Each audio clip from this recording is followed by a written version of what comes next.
I'm Frank Vaughn, and I am coming to you on January 8th, 2025. What a wonderful day it is. Don't read into the background too much, but we are going to discuss today the threat of takeover from the United States from a perspective of what problems would it cause, what problems would it solve, and a cost-benefits ratio and a pro and cons list, and we're going to go down the whole thing. But the first thing I want to do is I want to talk about the incoming administrative team, Trump's cabinet picks. And I want to link it to Jagmeet Singh, who I've often said Jagmeet Singh is the most narcissistic, useless politician in Canada. He is worse than Justin Trudeau. He's worse than anybody that you can point a finger at because he's hypocritical to a degree that defies even political imagination. He is narcissistic to a degree that challenges Trudeau himself. I don't think there's enough strength of character and depth of character in Jagmeet Singh to even assess him hubris. He's so petty. He's so small. But anyway, let me talk about how incompetent he is. This is the cabinet, the most important picks in the cabinet. And it's a very different cabinet from the first one that Trump put together. This is the team that our non-existent government would have to deal with when Trump brings us, as he says, economically to our knees. All the people virtue signaling online about his incapacity to do so are fools. We have been deconstructing Canada and making ourselves the subject of the United States for decades, since Diefenbaker. We have weakened our national institutions and our structure to the point where we have a prime minister who openly says we are the first post-national state and is proud of that accomplishment. And now all of a sudden you're supposed to awaken nationalism, and most people can't even define what it means to be Canada except for saying we're not American. And I find that really interesting. We're all supposed to be nationalists now when we've spent the last decade casting aspersions at anybody who had national pride. But I digress for the moment. I want to get this done first. Tulsi Gabbard is a lifelong Democrat. RFK Jr. is a former Democrat. Two people out of, I'm just going to guess off the top of my head, 20 people here, give or take, 10% of the cabinet. RFK Jr., well, first off, Tulsi Gabbard, Director of National Intelligence, which is a pretty significant office, wasn't running for anything. She's now in Trump's cabinet. RFK Jr. was running as an independent. He was polling 3%. He's managed to work that into Secretary of HHS, fairly powerful position, and has a reasonable expectation that both of these people are going to get acclaimed, or what's the word they use down there? Approved, confirmed. They're going to get confirmed. Jagmeet Singh and his party, which exists to serve the Liberal Party of Canada and provide them votes and keep them in office and support Justin Trudeau and the Liberal Party every step of the way as they've deconstructed this country and left us in an incredibly vulnerable position, so vulnerable that not just the incoming U.S. president, but the entire political elite, incoming establishment, the anti-establishment people that are going to be flipping to the establishment, we'll address that shortly, are making fun of us like we're the butt of a joke. There's no one in the world coming to our defense. That's how weak they have left us. Jagmeet only exists, and his party only exists, to provide political support for this deconstruction of the very idea of Canada. Jag and his party have consistently polled between 15 and 20%. That's a lot of votes. But in giving his support to this coalition government, which they refuse to call a coalition because let's face it, politicians, they really don't like to tell the truth. He didn't even negotiate for himself a cabinet position. RFK Jr. had 3% of the vote as an independent with no chance of winning and managed to leverage that into a cabinet position. Tulsi Gabbard wasn't running for anything and managed to leverage her support into a cabinet position. Jag got nothing for his party. They are broke. They're destitute. Their credibility is in shambles. The left in this country, which is divorced from any sense of reality, the 40% of people that still support one of the two parties on the left, when they get a new mannequin, when they get a new smokescreen for a leader, they're probably going to rally back to red because that's all they know how to do. I don't know what it is with these people. They just love the destruction of this country, and they love to pretend that everything is roses. Meanwhile, even though our government's gone home and prorogued, look at this cabinet, and then look at what Trump is going to have to negotiate against. These are the people. Oh, I thought I had a picture of the Liberal cabinet up here.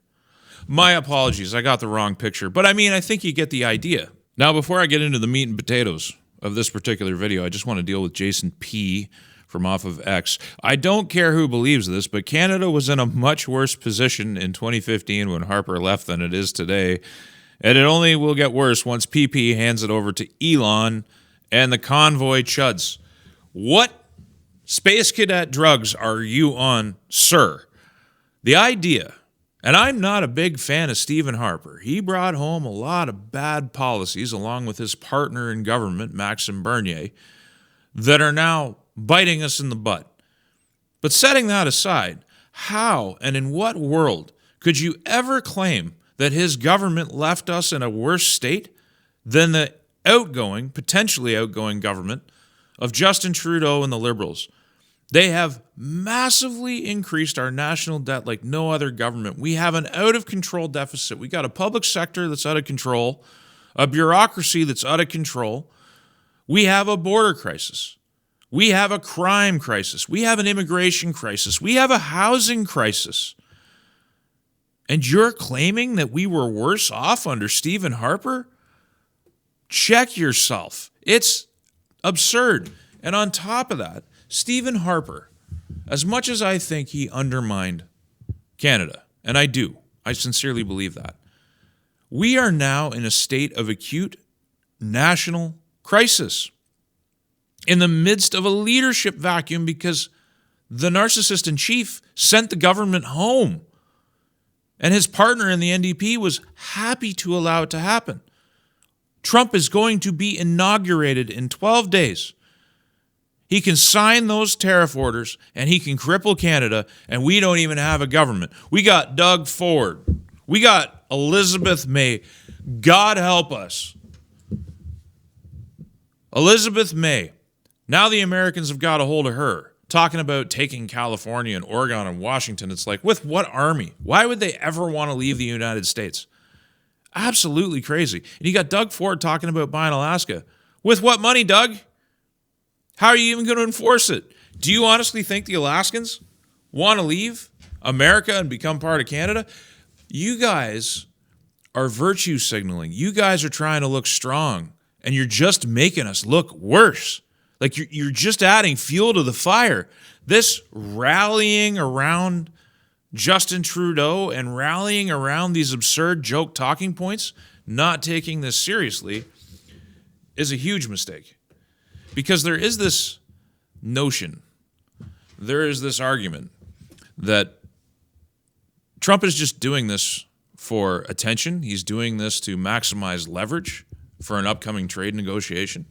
And that could be an accurate take. Perfectly could be.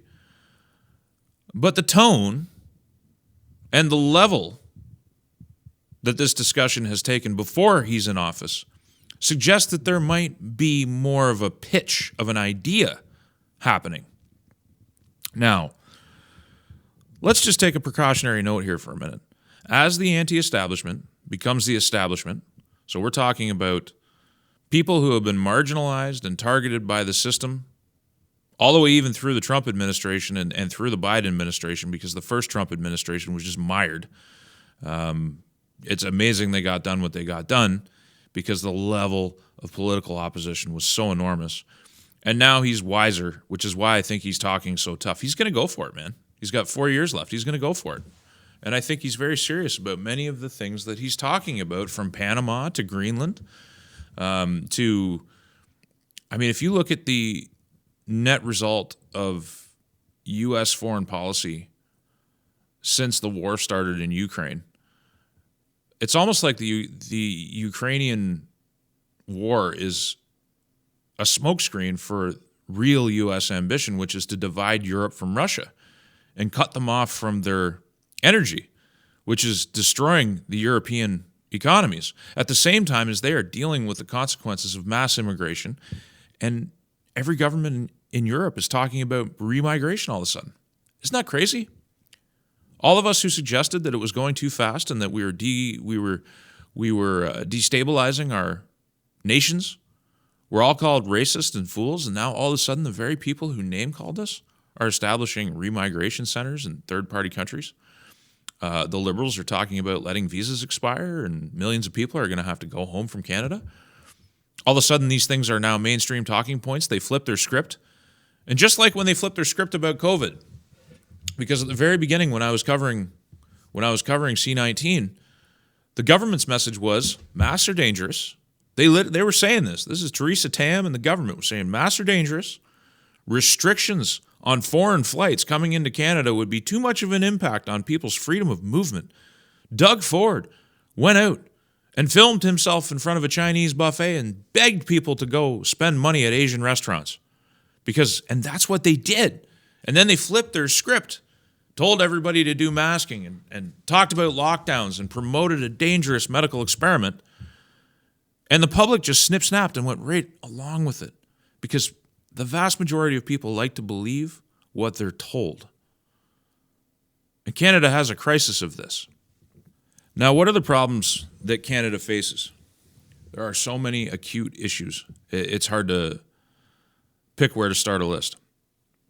So, the country's identity, its very core identity, as the post-national state, has been under assault. We could actually call Canada the first experiment in post-nationalism, which means that there is no core identity. Our identity is everybody else's identity, which makes it really hard to build a patriotic case for holding the whole thing together other than the phrase, we're not Americans, which ain't enough.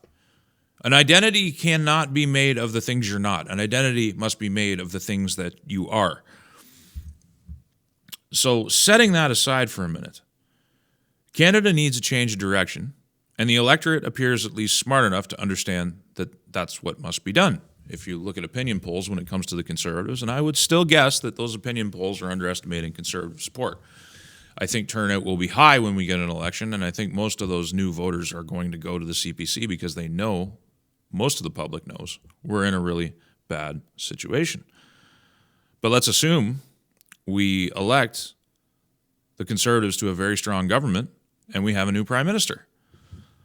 That's one house, and that's one layer of the legislature. That's the House of Commons. But what do we got? Trudeau broke a principle of honor that has been consistently abided by both Conservatives and Liberals going back through time, which was to not stack the Senate and to not stack the judiciary. Harper didn't do it. Probably the biggest mistake he made, because he was honorable, at least in that regard. When Trudeau came in, he changed that. 85 out of 100, I don't know if that's the precise number, it might be 102, and I don't have it at my fingertips. Doesn't matter. 85 out of 100 senators are Liberal appointees. They're ostensibly called independents, but he deliberately picked the most virulent, progressive leftists possible to stack the Senate with, and they get to serve until they're 75. They can oppose the elected government.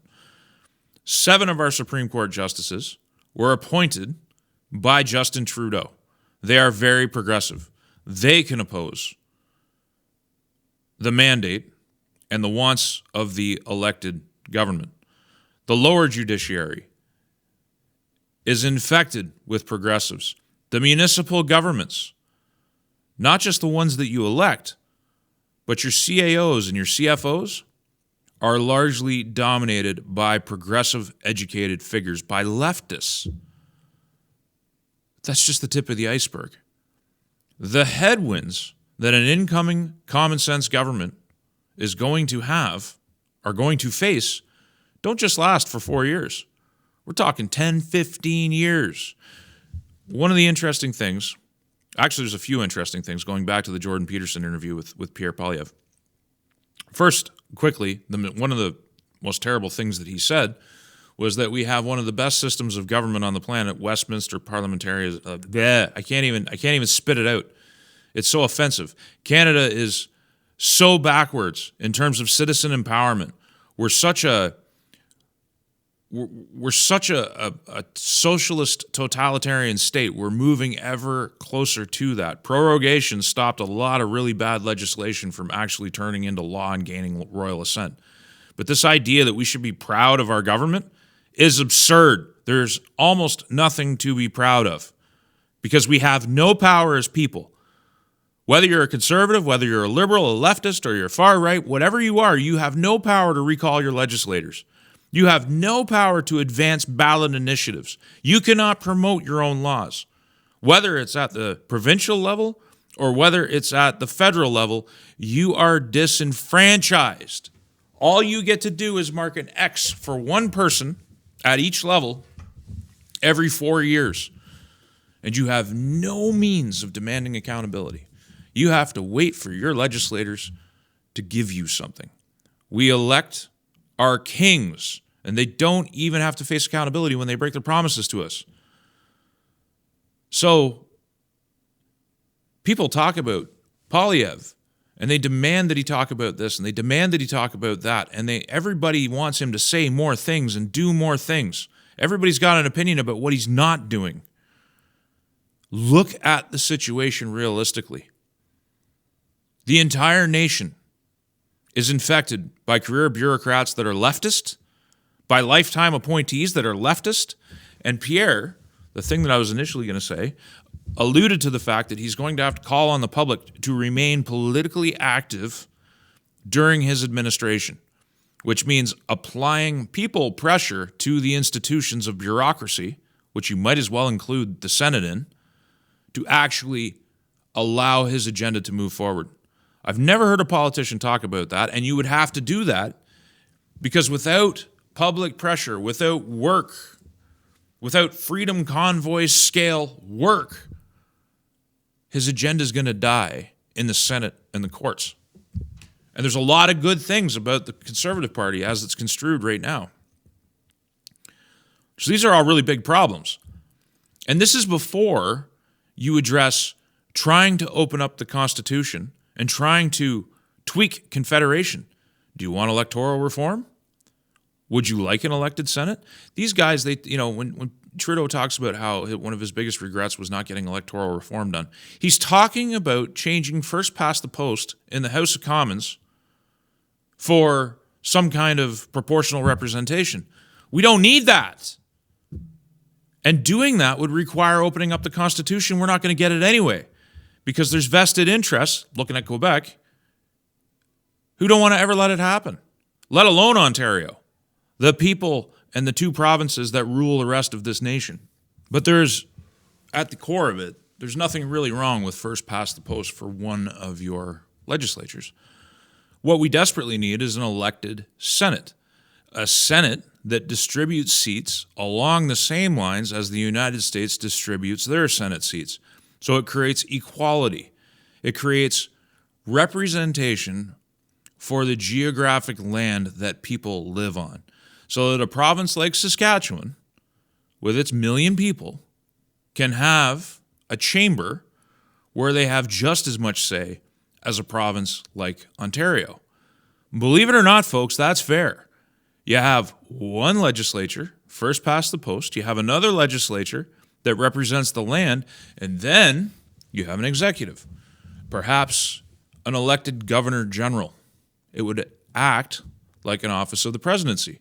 You could almost dispense with the prime minister, and you could have each party nominate a candidate for the governor general's office. But all of these things are far distant pipe dreams because there are so many vested interests wrapped up in the corrupt and backwards way that Canada is, who will sacrifice our future to maintain their ability to take advantage of the current federated situation. Whether it's Quebec, whether it's your public sector unions, whether it's, you name it, we have so many headwinds. So you wonder why Pierre Poilievre in the CPC doesn't talk about these big electoral reform ideas. It's because they're so out of reach. Because even if you get them on the table, you're fighting all of this established institutional power. Then you have to convince the provinces to ratify. I just don't see a situation where the country has the political will to do anything brave to bring our nation into the 21st century. It's really sad because I've been dreaming about these things my entire life. I've been thinking about how we can make Canada better, how we can get citizen empowerment, the right of recall, and the ability to propose ballot initiatives and actually get them on the ballot. All of these things, like electoral reform, first past the post, to some kind of proportional representation, is like the first step. It's the worst step. But like all the other things I've talked about would come first. Senate reform, Governor General reform, before we get to ballot initiatives. And the first step is impossible. That's why Trudeau didn't do it. He couldn't have got it done because the vested interests in this country won't allow it to be done. There's also the issue of healthcare in Canada. We are one of, I think, 25 nations that deliver universal healthcare, and we do it the worst. It is not a good system. More money won't make it better. Healthcare in Canada is broken and will continue to decline and get worse, especially in the wake of the mass immigration that we have done. We have just created immense burden on the system. The system is clogged. We don't have a focus on preventative healthcare. I don't even want to get into the healthcare problem because we're talking about systemic structural problems in Canada, not within the idea of how Confederation works, but Confederation itself. So let's just set that aside. Sorry, I almost got distracted. Now let's talk about what happens, a pro and cons list of if the United States were to successfully take over Canada. Well, let's go with the cons first. The Americans would have to deal with 80% of the Canadian population becoming Democrats pretty much right away. That's a con for them. It will take 10, 20, 30 years before things normalized. That's a con. We lose the country. You could argue that's a con. You could argue it's not a con. I don't know. The more I think about it, I don't know. Because what is Canada? It's been under attack constantly. To the point now where the Americans can actually make the claim that they spend $100 billion or hundreds of billions of dollars a year defending us, and they do. Because when we had a military, they coached us into getting rid of it. Diefenbaker listened, and subsequent generations of parliamentarians adhered to that advice. And Canada's military has grown weaker and weaker and weaker. We can't defend ourselves anymore. We are entirely dependent on the United States and their power to keep the sharks at bay. So when Trump says they spend that money to defend us, they are right, because we've made it that way. We didn't develop our national industries. We didn't protect our manufacturing. We didn't use tariffs and the controls that we have at our borders to make sure that Canada had a strong, independent, resource, fortified, beautiful nation. We gave it away. So we have made ourselves a subject state already to America, to the Chinese. We are at the whims of the world, and India, by the way. That's the new big one that's taken a piece of Canada. What was Canada? Because, again, Canada doesn't have a core national identity, according to our Prime Minister, and Canada is a post-national state. So we are just made up of all these other national interests anyway. So, I mean, is that a con? Is there even a country left to lose? What's our identity that we're not American? It's just it's a pretty weak case. Now, before I get to the pro list, which is it's actually extensive. I mean, maybe I'll do that right now. If we are given, whether as independent provinces, each province gets statehood, or the nation is divided up into regions and they get statehood, I don't think it's a good idea for Canada to become one big state. I think that's terrible. I think Quebec, for instance, would enjoy statehood. because they want to protect their culture. They want to protect their own unique spin on North American culture. Well, with statehood power, they have that much more power to protect themselves because the Constitution is much better to states than the Federation is to provinces. Or at least the Federation does allow for provincial autonomy, but provinces seem to be loath to actually take it and create differences. If you go to the United States, every state has a different flavor. And that's because of the way the Constitution was designed. They've had 250 years of development. So you can go to California, which is a far lefty love land, or you can go to the Midwest and experience real down-to-earth people. It's up to you. Choose your own adventure. That's the beautiful thing about America. Canada's not really that way. But we do still, in the face of that, have very different distinct societies as you cross this nation. You start in Quebec with the socialist French nationalists, and you get out west where you have, I would call it pure gold of humanity. Beautiful place out here. I don't think it makes sense to have one state. I think you'd have to have multiple states. And statehood would benefit many of the regions because they'd be able to enact their own independent values. You as a citizen would get one of the most powerful passports in the world, arguably the most powerful passport in the world. You would get the most valued citizenship in the world. You would get the Constitution. You would get the First Amendment. You would get the Second Amendment. You get every single amendment. It's very powerful, people. And automatically, all the problems I've listed previously in this video, you don't have to worry about opening up the Constitution anymore. You don't have to worry about trying to alter Confederation. You don't have to worry about the progressive leftist headwinds because the reforms, upon entering into an agreement with the United States, would automatically be granted to you. So all of these insurmountable problems are all of a sudden overcome. Internally, Canada, since 1982, hasn't been able to overcome any of these problems. And going forward through time, we're not going to be able to overcome these problems because we don't have the political will. We don't have the public will. People talk about things, but most of the time they don't even know what they're talking about. And they don't understand that the vested interests that love the Federation the way it is will never let you have it. If we're incorporated in the United States, we just get it. And that would have to be part of the deal. Full citizenship for every single Canadian. Every single born Canadian should have full citizenship. And if you had it, it's not a bad deal. Because all of a sudden you get a chamber that represents the popular will, Congress. You get a chamber that represents the land, the Senate. You get an executive branch that represents execution. You get a judiciary that you have more ability to have say over. You get ballot initiatives. You get to vote for your sheriffs. You get all these really cool things. And I don't know how it would look. I don't know how the two would merge together and how that whole thing, but there's actually a lot there that's positive. You know, and people might not like me saying that. There's going to be people in the comments that call me a traitor. Look, I'm not saying throw Canada away. I'm just telling you realistically how it works. Now, how would Trump go about it? Right now, in his most recent press conference, he's actually floated the idea of using military force to take Panama, the Panama Canal, and military force to take Greenland. He didn't float the idea. He just didn't rule it out. I should make sure I get that right. And he says he's going to use economic power and leverage to bring Canada to its knees. Because of how we've been governed, I'll say it again, we don't have leverage. Trump doesn't have to troll us to get maximum leverage because we don't have any. If we get in a tit-for-tat war with the United States, their economy might be damaged, but it can absorb the damage.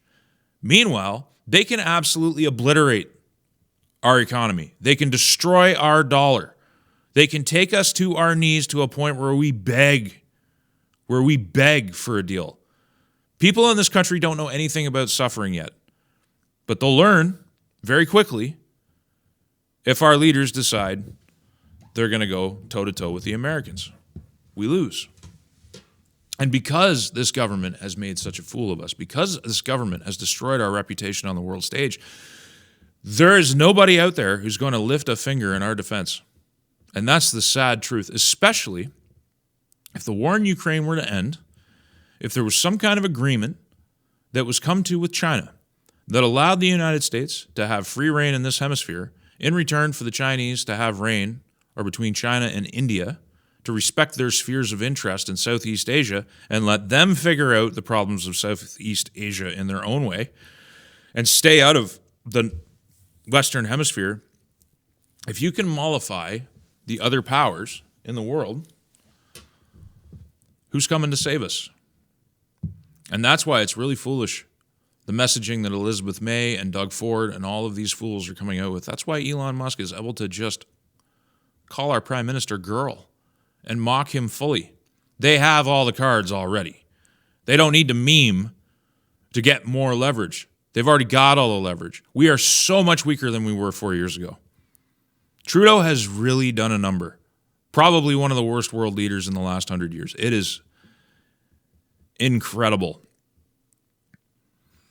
Now, all that being said, there's another dimension to this that's not just economic. It's military in nature. The Americans have it there. They can create what's called a casus belli. That is a justification for war. I would argue they already have it because Canada is a legitimate security threat to the interests of the United States. And they've already hinted at this idea, but I don't think they're talking about it publicly yet because it's the big trump card. Canada has been allowing terrorists to enter the United States because we have a porous border. We know that for a fact. We have recent reports backed by evidence. It's a real thing that's happening, that our universities have been involved in human trafficking into the United States. We have the 3 largest drug busts in Canadian history occurring recently, with links to Mexican cartels being run by Sikh individuals that we have allowed to come into this country unvetted. It's a fact. Enough fentanyl to kill the entire country. And what are they doing with it? They're not just selling it here. They're moving it through our border into the United States. Terrorists, drugs, human smuggling. Legitimate security threats because we don't have a strong border. Now picture a situation where the Americans just start telling the truth about Canada, how we're governed, and tell the truth about the border and tell the truth about what's come across the border. That's all they have to do. Tell the truth. And all of a sudden they have a casus belli. We're already in a situation where the world will not come to our aid. When the Americans start simply telling the truth about how this nation has been run into the ground, they will create the pretext for a quick and easy military takeover. That's an option. I'm not saying it'll happen. I'm saying that's an option that they have. They just have to tell the truth. They just have to build the case. It builds itself because we have been overrun by these globalist thinkers, this mass immigration mindset, this out-of-control deconstruction known as post-nationalism. Believe it or not, there's an ideology that has been tested here and in Great Britain and to a big extent, but a lesser extent in Europe, that they are now rejecting. It's a failed ideology, but it's the one that can enable the Americans to justify having to take us over for their own security. These are very real possibilities, people. I'm not saying it's going to happen. I'm just telling you the possibilities. And what would we do? I love people who post memes of lumberjacks kicking Trump like the 300. We don't have any arms. The government's doing everything they can to take away what hunting rifles we have left. We don't have a right to bear arms. We don't even have a right to self-defense. You people are talking about revolt and resistance. You can't even defend your own home without being dragged through the runner. You're going to get arrested. Someone comes into your house and tries to kill your kids, and you stop them, you're going to get charged. And then you're going to have to go to court and justify protecting your own family. That's Canada. And you want to talk about armed resistance? Now, mind you, there would be some political headwinds, but there's going to be no armed resistance. Our military cannot fight off American might. It's been so gutted and weakened. It would be foolish for our troops to obey an order to give armed resistance to the Americans because they'd all be wiped out, especially considering how we've outsourced our defense to the Americans for decades. The problem that one of the biggest problems this country has is that the vast majority of people out there are completely delusional. They have an idea of Canada. They have an idea of this nation that is unreal. It exists in unreality. It has no factual basis. The nation is undermined. The things that you think we are, the things that you think we haven't had for a long time. The power is with the Americans. And I guess that makes me a traitor. I'm just telling you the truth. I'm telling you, an American citizenship is a powerful device. And if they actually went forward and did what they're talking about in the long term, it probably works out better for us. Because here's the other thing. Canada is heading for a constitutional crisis, even if the Americans stay out. We cut a trade deal and this all goes away and nothing happens. The separatists in Quebec are again going to be the leaders of the opposition. Separatism, which was dead, has been resurrected and is stronger than it ever has been before. The Parti Québécois is going to rule provincially. The Bloc Québécois is going to rule federally for the province. And they're going to be able to bring forward anything they want to say in Parliament. There has always been a nascent Western separatism. It's come and gone, and it's gone through phases. It just hasn't had the leadership to actually get the job done. The rest of the country, the eastern part of this country, has been robbing the West for decades, and they're robbing us again in 2025 and 26 through equalization. They oppose the energy development. They don't want us to be rich. They don't want us to be prosperous. They want to take what we have. They want to harvest our wealth.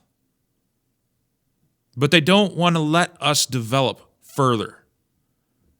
It's such an abusive relationship. Now, here's the issue.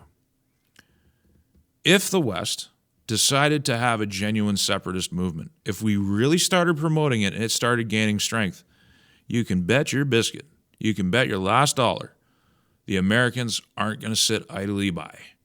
You might find the CIA is operating on Canadian soil in short order. We're in a real bind here, folks. The country is going to go into a separatist crisis. There may be another referendum quicker than you think on Quebec separation. I don't think they really want to leave because they like taking advantage of Canada. But if they read the writing on the wall that Canada is walking towards dissolution anyway, then they might decide to pull the trigger and go. Will the Americans let them go? I don't know.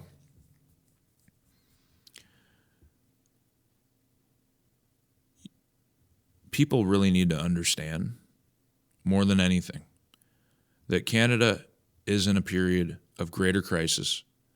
Let me rephrase that. Other nations in the history of the world have faced this level of crisis and have sundered. I talked about Czechoslovakia. I talked about the Anschluss in Austria. I could go through the end of many nations. I could go through the end of the French republics. I can literally talk about this stuff all day. I am very familiar with historical precedent. And I'm telling you right now that Canada is in such a position where it can disappear quicker than you think. So rather than memeing, rather than talking about resistance which would not materialize, rather than just shrugging your shoulders and dismissing the threat, what I would ask you to do is the same thing I asked you to do 4 years ago when it came to the impending things that were coming with C-19. I warned the public about how the government would flip their script, how they would use it as a justification for powers, how they would promote a medical experiment that you should stay away from at all cost. And that advice aged really well. I'm telling you now to be realistic and to be resilient, to plan ahead. Plan for a world where the dollar hyperinflates into nothing, because that might be the response to tariffs destroying our economy. The government might want to turn on the money printers in a way they've never done before and absolutely destroy the Canadian dollar. The level of destruction that could be wrought in the next several months to a year or two is almost beyond comprehension. And there's so many possible outcomes that it's almost worth another video just to discuss all the different ways that this could play out. None of them are good for the Federation. None of them are good for the Federation. Canada is on the ropes, and I'm here to warn you so that you can get ready. There's going to be people, most of the people in this country, who will hold onto their precious delusions until it's all gone. You, the viewer, have an opportunity to be smarter than them and to be prepared, to be resilient. And how you do that, well, I guess that's up to you. I don't think going forward into the next quarter, 2 quarters, I'm not sure I'd be holding too many Canadian dollars. I'd be trying to get into things that will hold their value in a hyperinflationary cycle. I would be considering some of the imports that we get from the United States, whether it's food, whether it's sundries, maybe building up a stockpile. Things are okay right now. You think prices are high now. You wait. It only gets worse. Start building your resilience. Don't buy into the fantasy. Be realistic about the threat that we're facing. Czechoslovakians who transitioned from 1936 into 1937 and through 1938, there were probably many of them that didn't see the nation disappearing. But then bigger powers than them came in and carved them up and didn't even give them a say in their destiny. And their country was given away. Canada's in that boat.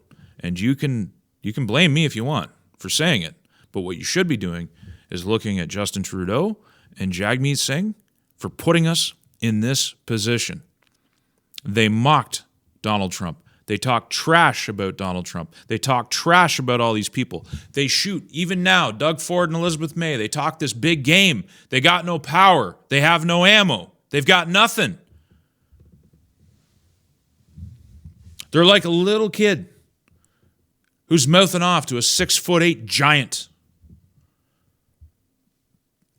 That's the situation they left Canada. Don't blame me for that. I'm Frank Vaughn. I'll see you in the next one. Did you know that I have a website, frankvaughn.ca, the ultimate repository for all of my work, and a backup location just in case the censors come for me again? And if you like the content, please consider using the donate link in one of the options available. There are no paywalls, there is no advertising, and there is no Patreon, and I intend to keep it that way. Thank you for your time and your consideration.